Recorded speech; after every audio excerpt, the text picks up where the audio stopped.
Amen. Le thème de ce matin devait être un thème d'action de grâce. Mais le Seigneur m'a montré deux choses qui m'ont interpellé et m'ont pas permis de dormir. D'abord, une âme.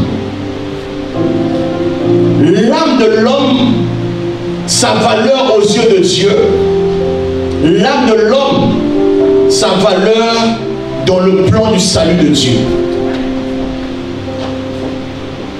J'étais en train de suivre l'évêque Oedipo, mon père spirituel. Il donne ce témoignage que pendant 18 ans, 18 heures, il a fait un rêve, une vision de 18 heures. Dans cette vision, il a vu les hommes dans un état pitoyable. Il y a des gens qui étaient malades, il y a des gens qui étaient fatigués, il y a des gens qui avaient perdu l'espoir. Ils ne savaient pas ce qu'il fallait faire. Alors, lui dans le rêve, commençait à demander pourquoi telle chose leur arrive.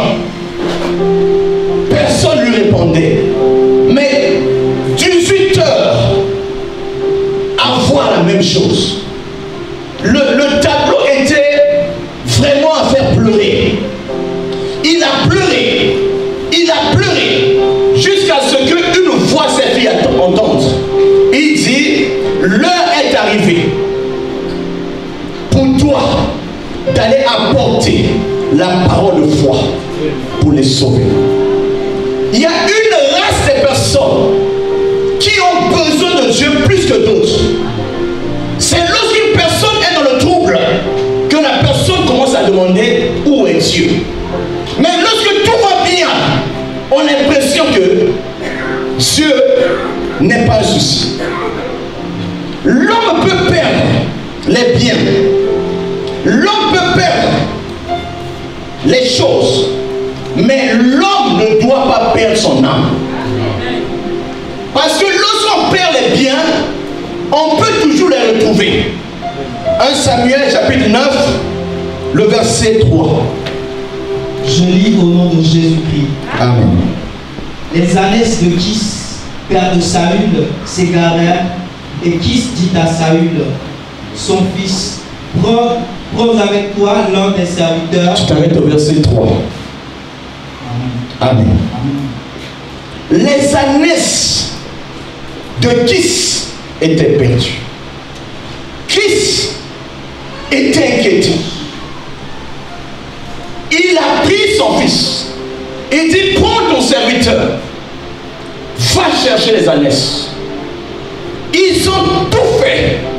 Ils n'ont pas trouvé les ânesses. Et plus tard, ils vont avoir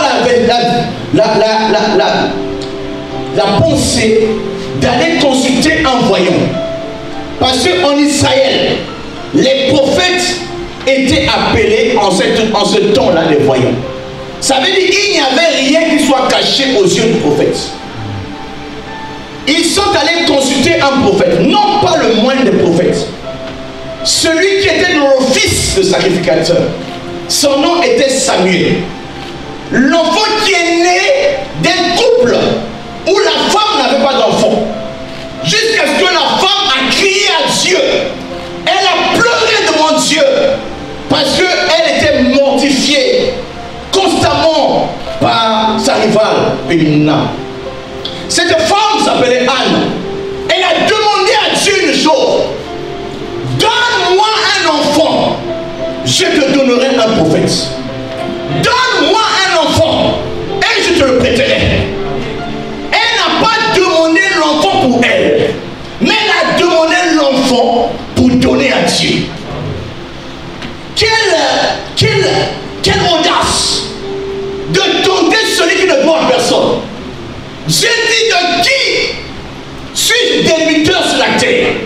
Dieu ne doit à personne. Mais nous devons à Dieu toutes choses. La vie que tu portes vient de Dieu. Le soleil que tu vois tous les jours vient de Dieu. La nourriture que tu manges vient de Dieu. L'eau vient de Dieu. L'air vient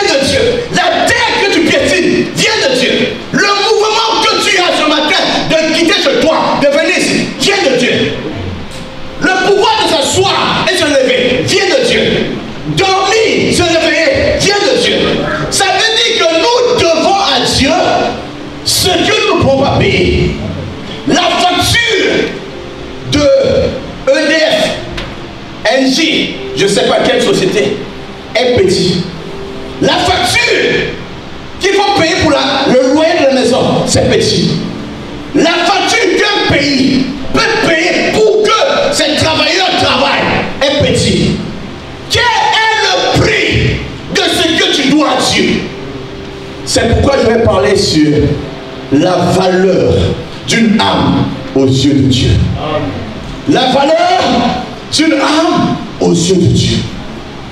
Que sert-il à un homme de gagner le monde et de perdre son âme? Matthieu 16, verset 26. Alléluia. Je lis au nom de Jésus-Christ. Et que servirait-il à un homme de gagner tout le monde s'il perdait son âme? Ou que donnerait un homme en échange de son âme? Amen. La partie importante, que donnerait un homme en échange de son âme?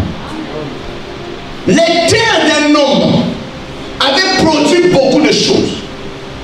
Il s'est dit en lui-même, mon âme, réjouis-toi, sois dans la joie, parce que nous avons beaucoup à manger encore, à boire pour les jours à venir. C'est alors le propriétaire de la vie va lui poser une question. Tu vas manger avec ta bouche. Tu vas boire avec ta bouche. Ça va rester dans ton ventre. Mais moi, je veux prendre mon âme. Alléluia. Amen. Je veux prendre mon âme pour savoir comment tu vas faire. L'homme qui ne reconnaît pas Dieu le matin, c'est un fou. L'homme qui ne reconnaît pas Dieu tous les jours est un fou. Parce que chaque seconde de vie est un combat. Si tu vis, tu n'as rien de meilleur que les autres. Si tu es en vie, c'est par la grâce. Nous ne sommes que le produit d'une grâce. Nous ne sommes que le produit de l'amour manifesté de Dieu à notre égard. Nous ne sommes pas les meilleurs hommes. Ecclésiaste chapitre 7, verset 20. Je lis au nom de Jésus. Alléluia. Non, il n'y a sur la terre point d'homme juste qui fasse le bien et qui ne pêche jamais. Amen. Il n'y a pas de femme. C'est ça? Il n'y a point d'homme. Il n'y a pas de femme. C'est ça? L'homme et la femme sont la même personne. Amen. Parce que dans le royaume de Dieu, il n'y a pas d'homme, il n'y a pas de femme. Amen. Il n'y a pas d'esclave, il n'y a pas de libre. Amen. Nous sommes tous devant Dieu des esprits. Ce n'est pas la chair qui pêche, mais c'est l'âme qui se saoule. Lorsque la chair subit un péché, le processus commence par la convoitise. La convoitise va créer en toi l'envie de passer à l'acte. Et l'acte, lorsqu'elle est consommée, va produire la mort, a dit l'apôtre Jacques, dans le chapitre 1, verset 14. Donc, la tentation arrive à tous les hommes de la terre. Et lorsque la tentation vient, le but de la tentation, c'est de conduire ton corps, ton âme, ton esprit à la convoitise. Voilà pourquoi le Seigneur Jésus disait en son temps, si les yeux sont pour toi une occasion de chute, vaut mieux pour toi de rentrer dans le ciel sans les yeux que de les garder. Si le pied est pour toi une occasion de chute, vaut mieux pour toi aller au ciel en coupant les pieds que de garder le pied. Ne permets à aucune chose de ravir le salut. Ne permets à aucune chose de te priver du prix de la course. Alléluia. Dans Luc chapitre 15, la Bible nous présente le récit d'une famille où le papa était très riche il avait 2 enfants. L'aîné était toujours dans la maison. Mais le petit frère dit non, moi je vais aller voir un peu ce qui passe dehors. Il dit à papa, donne-moi la part de bien qui me revient. Papa va lui donner ses biens. Il va aller dans un pays lointain. Il va se réjouir avec les gens de ce pays. Il va vivre sa vie, comme on dit. Mais jusqu'à ce que l'argent était fini. Et lorsqu'il n'y avait plus d'argent, il va se retrouver dans la merde, dans la galère. Il va commencer à mendier. Lui qui était le fils d'un riche. Il va commencer à manger la nourriture qu'on donne aux pauvres. Alors, il y a de l'orgueil dans chaque homme. Il va dire non, ça ne peut pas continuer comme ça. Il va se révolter en lui-même. Il dit, je vais repartir dans la maison de papa. Lui dit que j'ai péché contre toi et j'ai péché contre le ciel. Pardonne-moi. Le problème de l'homme, que aucune médecine ne peut guérir, s'appelle le péché. Le péché n'a pas de comprimé. Le péché n'a pas de savon. Le péché n'a pas de perfusion. Le péché ne peut partir que lorsque le sang de Jésus peut effacer cela. Alléluia. Quelqu'un me comprend? Ce jeune homme, on l'appelle le fils prodige. Dans Luc chapitre 15, le verset 21 et 24, tu peux lire rapidement. La Bible dit, le fils lui dit, mon père, j'ai péché contre le ciel et contre toi. Je ne suis plus digne d'être appelé ton fils. Amen. Le verset 24. Jusqu'à 24. Ok. Mais le père dit à ses serviteurs, apportez la plus belle robe et l'en revêtez. Mettez-lui un anneau au doigt et des souliers aux pieds. Amenez le veau gras et tuez-le. Mangeons et réjouissons-nous, car mon fils que voici était mort et il est revenu à la vie. Il était perdu et il est retrouvé. Et ils commencèrent à se réjouir. Amen. Quelqu'un a compris? Acclame la parole. Mon fils que voici était perdu. Amen. Mon fils qui est là était perdu. Comment un homme peut se perdre? Moi j'ai une expérience. Quand j'étais jeune, un peu âgé déjà, je me suis amusé à aller au village, voir un peu la famille qui est là-bas. Mes frères, ils ont dit, on va le piéger. Les enfants de la ville là viennent avec le français, là, on va voir. Ils m'ont conduit au milieu de la forêt. Ils m'ont laissé seul. Alléluia. J'ai cherché le chemin, je ne connaissais pas la sortie. Amen. Un homme peut se perdre dans une forêt. Amen. Quand tu viens dans une ville pour la première fois, tu peux te perdre s'il n'y a personne qui te montre les chemins de la ville.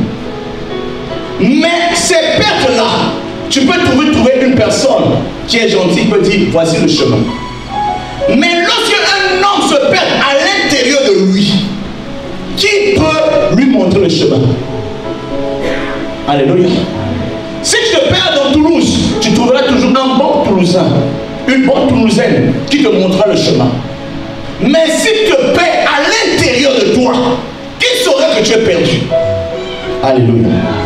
Et c'est le triste tableau des hommes sur la terre. Certains sont perdus à l'intérieur d'eux. Ils ne savent pas quel pas prendre dans la terre. Ils marchent sur le bon chemin. Donc pour eux. Mais la Bible dit, tel chemin paraît droit à un homme, mais son issue, c'est la voie de la mort. L'homme n'est pas plus intelligent que Dieu. L'homme ne peut pas dire que moi je peux conduire Dieu. Mais il s'est trouvé des hommes qui ont voulu montrer à Dieu qu'ils sont plus intelligents que Dieu. Adam et Ève. Ils ont dit à Dieu, nous avons mangé l'arbre interdit. Pour quelle raison? Parce que le serpent nous a dit nous serons des dieux. aux hommes. Lorsqu'un homme se prend pour Dieu, il n'a pas besoin de Dieu. Mais je te dis, le plus grand avantage de l'homme, c'est de s'humilier sous la divine puissance de Dieu. Parce que l'humilité précède la gloire. On n'a jamais vu un homme faire confiance à Dieu et Dieu le laisser. On n'a jamais vu un homme obéir à Dieu et Dieu l'abandonner. Mais Adam et Ève ont fait que Dieu soit menteur. Ils ont dit, le diable a raison. Toi tu es menteur. Genèse chapitre 3 verset 8 à 9. Alléluia. Amen. Je lis au nom de Jésus. Alors ils entendirent la voix de l'Éternel Dieu qui parcourait le jardin au milieu des... Je lis au nom de Jésus. Alors ils entendirent la voix de l'Éternel Dieu qui parcourait le jardin vers le soir. Et l'homme et sa femme se cachèrent loin de la face de l'Éternel Dieu au milieu des arbres du jardin. Mais l'Éternel Dieu appela l'homme et lui dit, où es-tu? Amen. Où es-tu? C'est la question que se pose ce matin. Où es-tu? C'est la question que Dieu a posée à Adam et Ève. Souvent, quand nous avons fait le mal, nous éloignons nos vies de Dieu. Mais nous ne prenons pas conscience que Dieu voit tout. Dieu sait tout. Dieu voit partout. Et que Dieu a la capacité de mettre fin à notre vie quand il veut. La sagesse veut que nous venons nous repentir, confesser le mal et créer un climat de réconciliation avec Dieu. Depuis le jour où le fils prodige a quitté la maison, son père a laissé la porte. Il attendait l'enfant. Il dit il est parti, mais il va revenir. Dieu attend toujours ton retour. Il attend le jour où tu diras j'ai essayé par moi-même, mais je ne trouve pas de chemin. Je reviens vers le Père. Je reviens vers la source. Lorsque l'homme se déconnecte de la source, cet homme va se sécher. Ce matin, je veux te dire, ne te déconnecte pas de Dieu. Amen. Toute personne qui se sépare de Dieu sera sec. Mais moi, je sais une chose. Nous sommes comme des arbres plantés près des courants d'eau, dont les fruits sont toujours là, dont le feuillage est toujours vert. Psaume chapitre 1, verset 1 à 3. Heureux l'homme qui sera comme cet arbre, qui est toujours planté dans la profondeur de l'eau. Alléluia. Tu peux lire cette écriture. Oh, heureux l'homme qui ne marche pas selon le conseil des méchants, qui ne s'arrête pas sur la voie des pécheurs et qui ne s'assied pas en compagnie des moqueurs, mais qui trouve son plaisir dans la loi de l'Éternel et qui la médite jour et nuit. Il est comme un arbre planté près d'un courant d'eau qui donne son fruit en sa saison et dont le feuillage ne se flétrit point. Tout ce qu'il fait lui réussit. Amen. Tout ce qu'il fait sera réussite. Tout ce que tu vas faire sera réussite. Amen. Lorsque la parole de Dieu devient dans ton cœur ta boussole, tout ce que tu vas faire, tu vas réussir. Amen. Josué chapitre 1 verset 8. Moïse devait mourir, mais il fallait qu'il y ait un successeur. Mais écoute le conseil de Moïse. Josué 1 8. Alléluia. Amen. Je lis au nom de Jésus-Christ. Amen.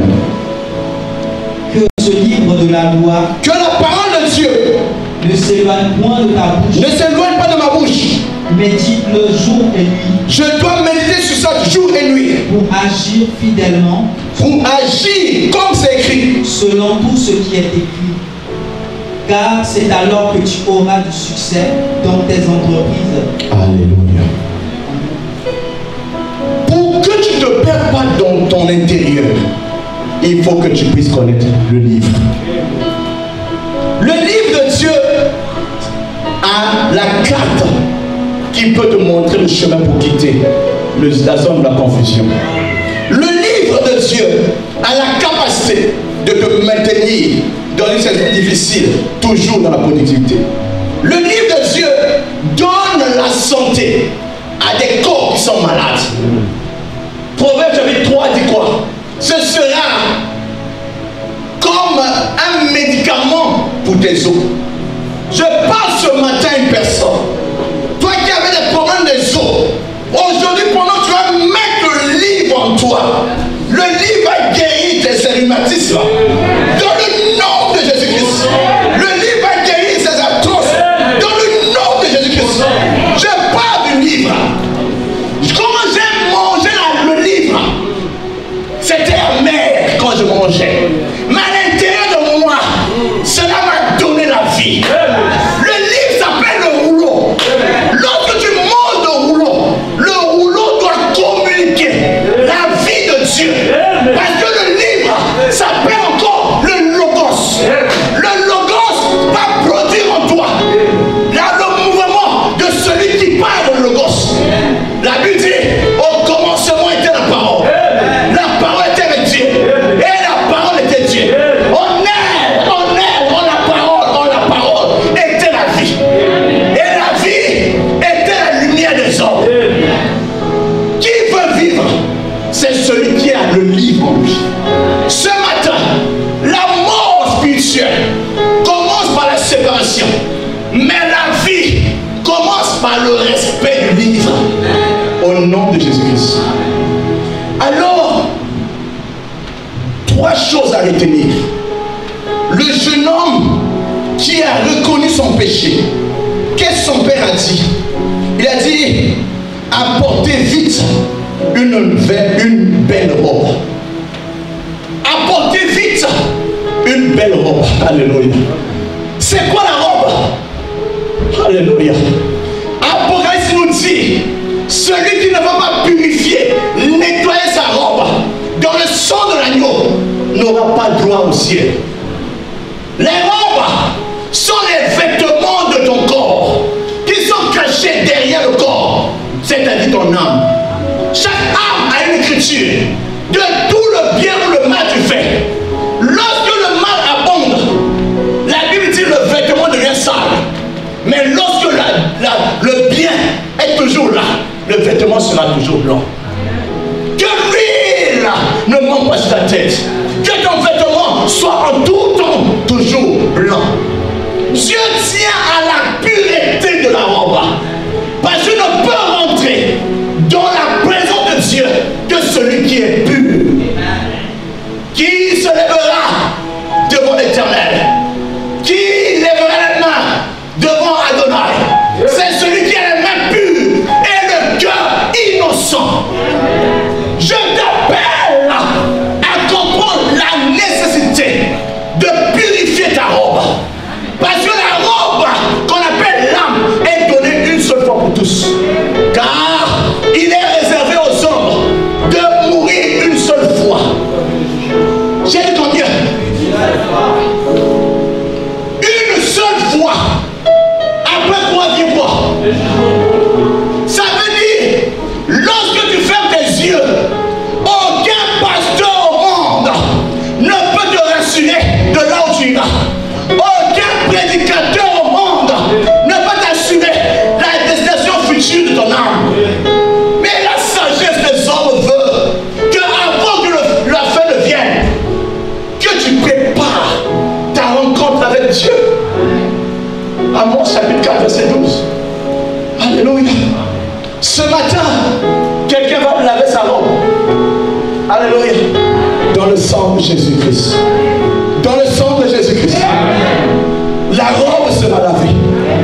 La robe, c'est la tunique intérieure qui est cachée aux yeux des hommes, mais pas cachée aux yeux des démons, pas cachée aux yeux de Dieu. Tu peux dire aux hommes, je suis saint.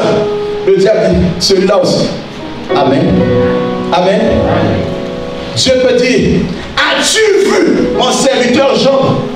Amen. Il n'y a personne sur la terre qui soit comme lui. Sur quelle base Dieu disait ça? Parce que Dieu sent les reins. Quelqu'un me comprend? Dieu connaît la motivation intérieure de l'homme. Dieu ne voit pas le péché, Mais Dieu voit quelle a été l'origine du péché. Il juge depuis la anticipation. Lis cela, jeune homme. Je lis au nom de Jésus-Christ. Amen. C'est pourquoi je te traiterai de la même manière, Israël. Et puisque je te traiterai de la même manière, prépare-toi à la rencontre de ton Dieu, ô Israël. Amen. Prépare-toi à la rencontre de ton Dieu, ô Israël. Au jour où Dieu a visité Adam, Adam n'était pas préparé. Alléluia. Au jour où Dieu est rentré dans le jardin, Adam, où es-tu? Adam avait fui Dieu. Il a trouvé une excuse de mettre des feuilles pour se couvrir. Mais Dieu qui est bon et plein d'amour l'a recouvert avec la peau d'un animal. L'agneau qui a été immolé depuis la fondation du monde. Je me suis dit, à quel moment l'agneau a été immolé? Alléluia. Oh! Il n'a pas été immolé à la croix. Alléluia. Alléluia. Il a été immolé d'abord dans le cœur de Dieu. Voilà pourquoi Dieu ne peut pas voir autre chose sinon que le sang qui crie plus fort que le sang d'Abel. Le sang qui part sauve celui-là, sauve Emma, sauve Chimène, sauve Jean-Luc, sauve Michel, sauve Olivier, sauve Elisha, sauve.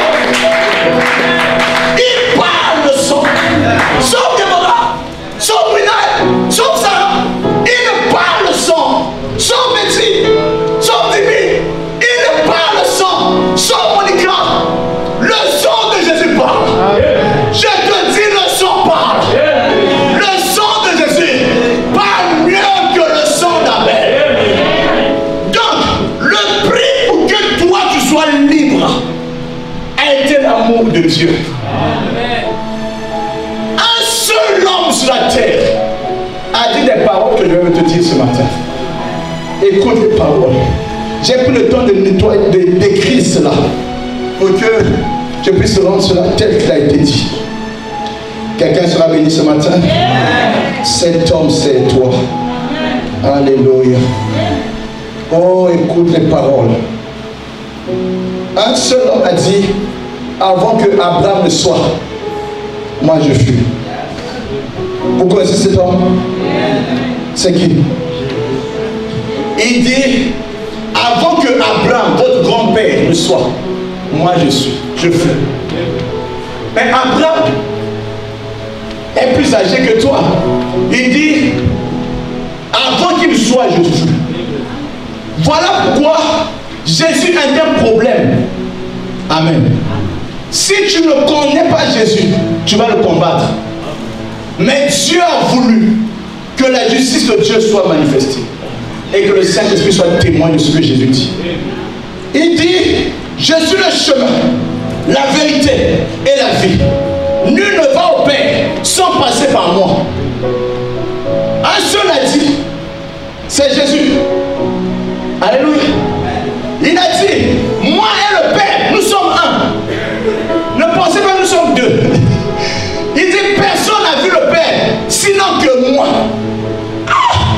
Jésus, tu vas trop loin. Alléluia. Il dit qu'il est le chef de l'église. Il dit, je bâtirai mon église.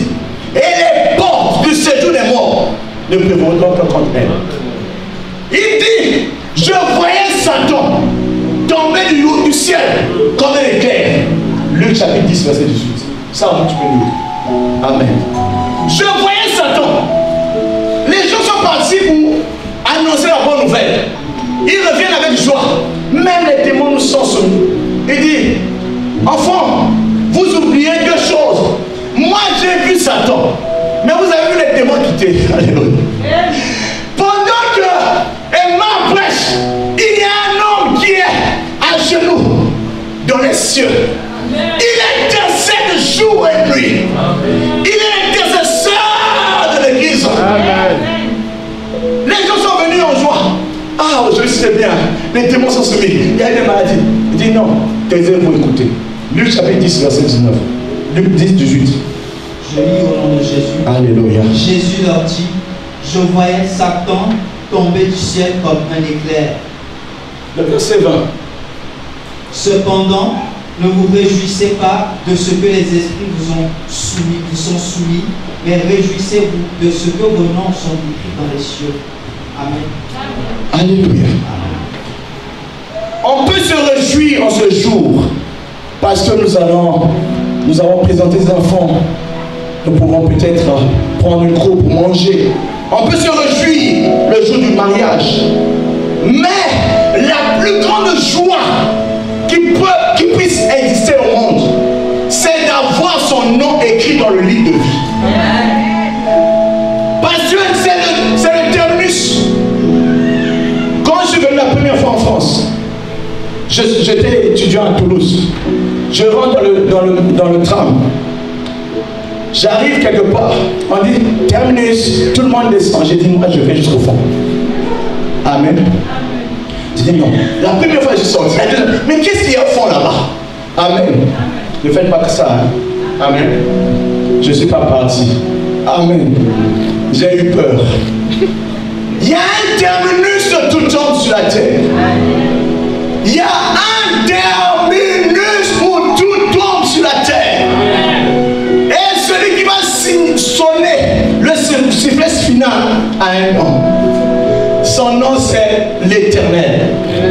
Personne ne connaît le jour, ni l'heure, mais lui seul connaît le jour. Mais il dit soyez prudents, veillez. Veille sur ta foi, veille sur ton frère, veille sur ta soeur, pour que au jour de la visitation de Dieu, tu ne sois pas dehors. Le jour où Dieu va visiter les hommes, que toi aussi tu partes avec les élus. Je veux me rassurer que ces paroles sont entendues par toi. Parce que ces paroles sont plus importantes que toute chose. La joie est au ciel lorsqu'un seul pécheur se répand. Que 99 justes qui n'ont point besoin de repentance. Luc chapitre 15 verset 7 l'a dit. Mais ce matin je vais te dire une deuxième chose et je vais m'arrêter. Alléluia. Alléluia. Il y a la voix de l'Esprit.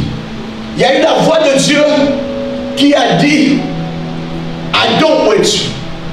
Il y a la voix du sang qui a parlé pour dire que je parle mieux que le sang d'Abel. Il y a une autre voix, on appelle ça le témoignage du Saint-Esprit. Amen.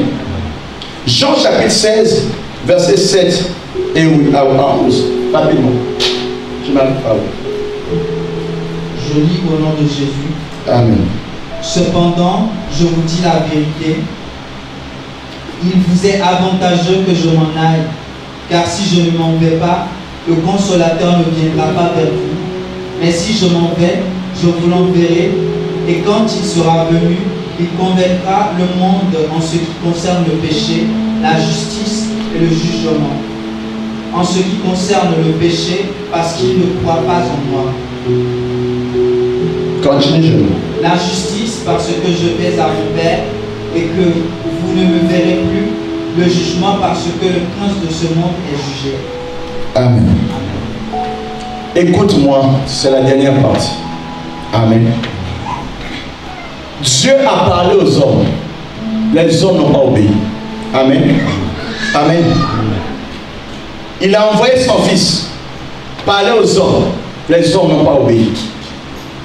Quand le fils de l'homme parlait, ils ont dit, il contredit tout ce que Moïse nous a dit. Amen.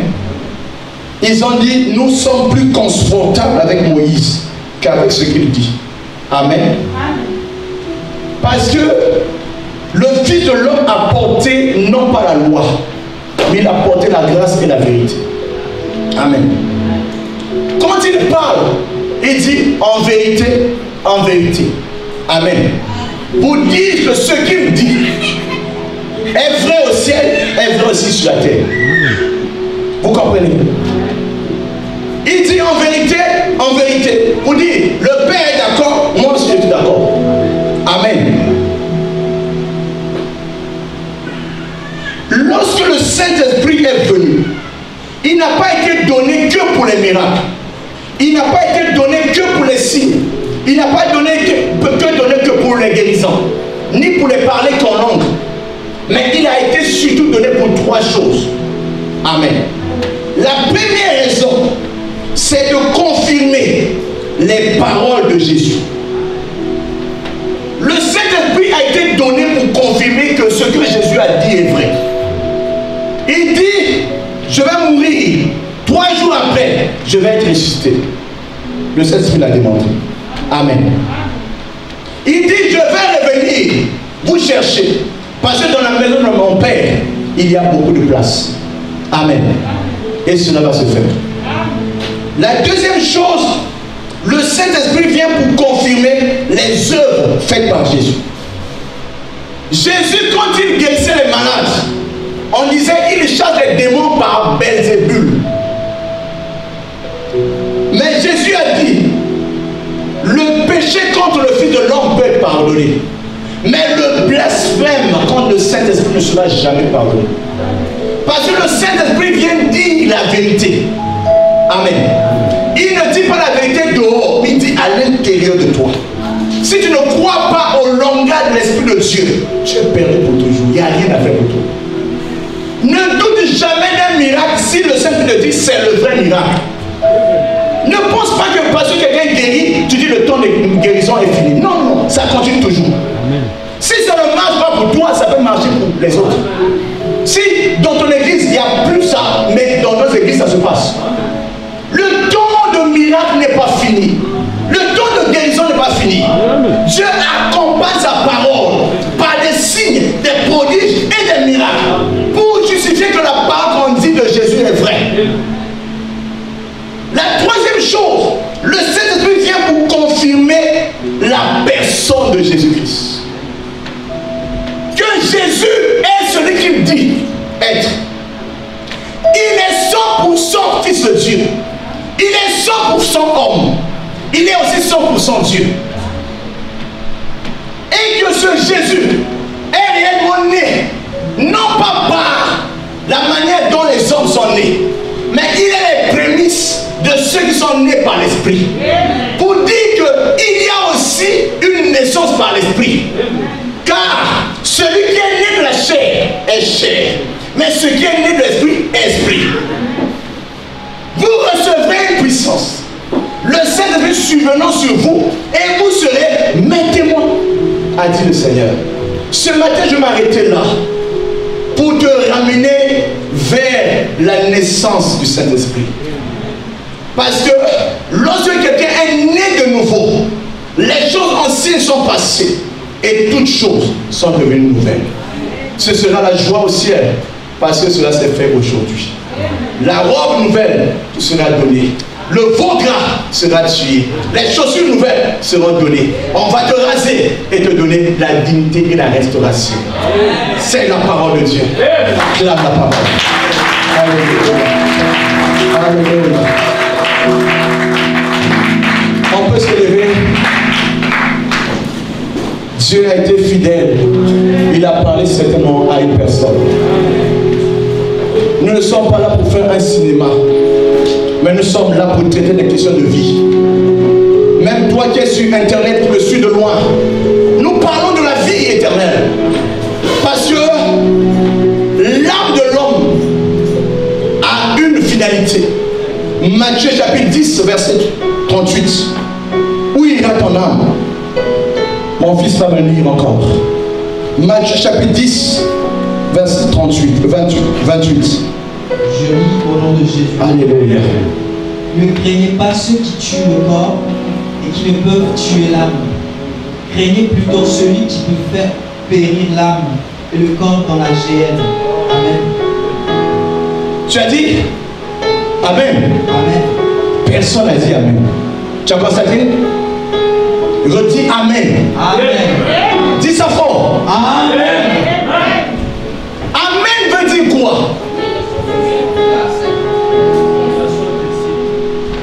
Qu'il soit ainsi comment? Que cette parole qui vient de Dieu est vraie. Amen. Donc quand on lit la parole de Dieu, on doit dire Amen à la parole. Tu peux dire non à ce que moi j'ai dit, mais dis mais Amen à la parole. Ne crains pas celui qui tue le corps seulement. celui qui a pouvoir sur le corps et l'âme, qui va prendre les deux, jeter dans le feu de la géhenne. J'ai suivi hier un serviteur de Dieu, Benny Hinn. Il est américain. Il agit plus dans la guérison et le miracle. Mais il a fait aussi un rêve.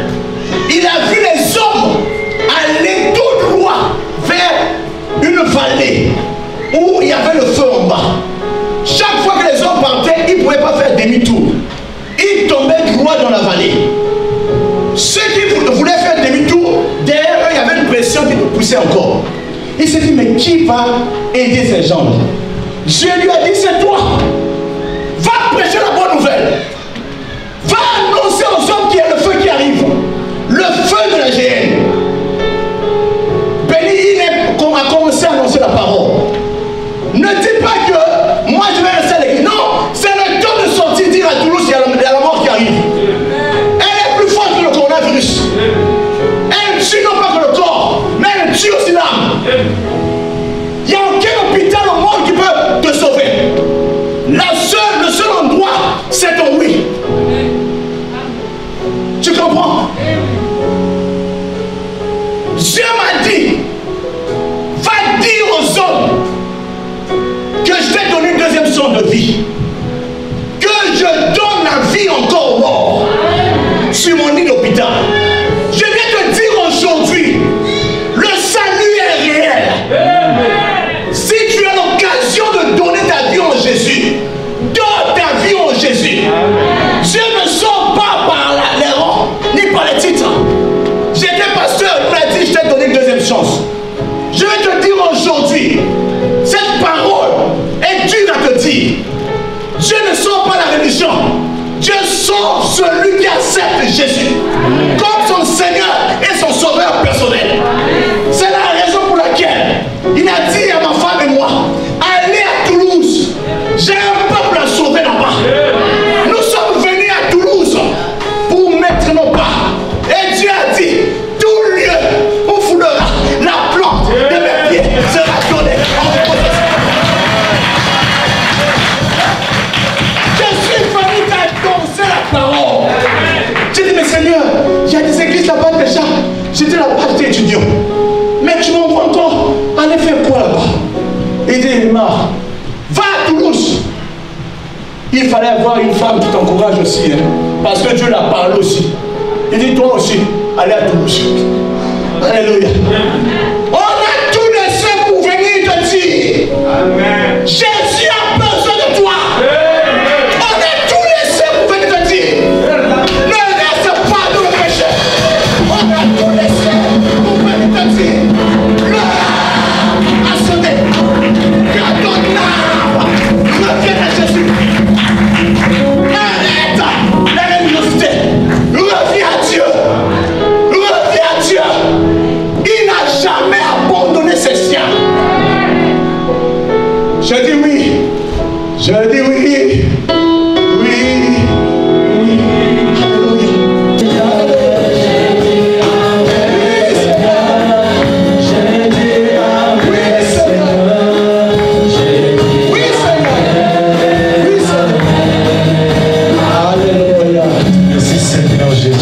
Merci Coran, que Dieu vous bénisse.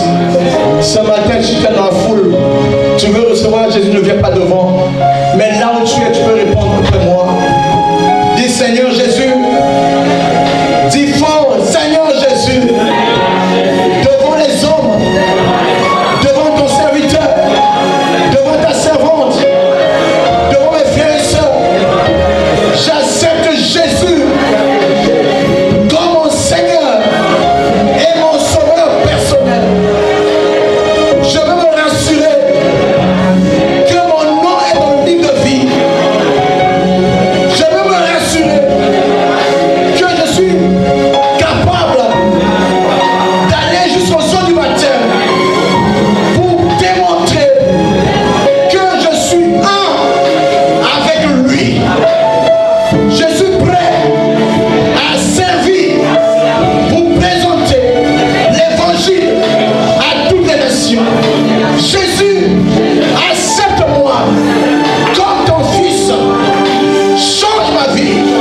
la maison